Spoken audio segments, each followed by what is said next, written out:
Dal 2 al 3 luglio 2022 a Forni di Sopra si terrà Profumo di Resina, un simposio con i rinomati scultori che plasmeranno i tronchi dei larici che sono stati abbattuti dalla tempesta Vaia, rappresentando con la loro maestria e creatività l'immagine di Forni di Sopra, terra di scalpellini e collocata ai piedi delle Dolomiti friulane. Nella mattinata odierna il nucleo regionale biologico-chimico-radiologico di Trieste, congiuntamente al nucleo provinciale e un'autobotte del comando di Gorizia, hanno svolto un servizio di assistenza tecnica per la bonifica di un ordigno bellico con presunto caricamento speciale eseguita dal personale del 3° Reggimento Genio Guastatori dell'Esercito nell'alveo del torrente Torre Amedea.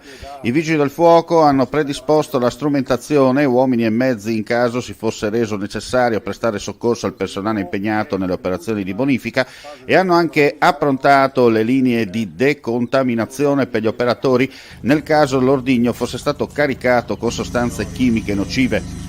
Tutte le operazioni, alle quali hanno assistito anche il personale della Prefettura di Gorizia, dell'Arma dei Carabinieri e vista la vicinanza del sito di brinamento all'aeroporto di Trieste, personale ENAV e ENAC, si sono svolte in completa sicurezza. Si è potuto verificare che l'ordigno brillato non conteneva sostanze chimiche o tossiche.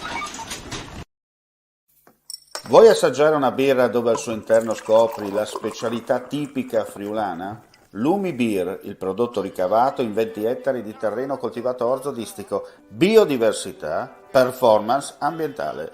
Lumi Beer nelle sue 5 versioni disponibili, 4 per consumo veloce e dissetante e la versione Magnum per intenditori. Lumi Beer si abbina a qualsiasi palato. Lumi Beer è un prodotto esclusivo Azienda Agricola Pancera, il buon seme, i buoni frutti.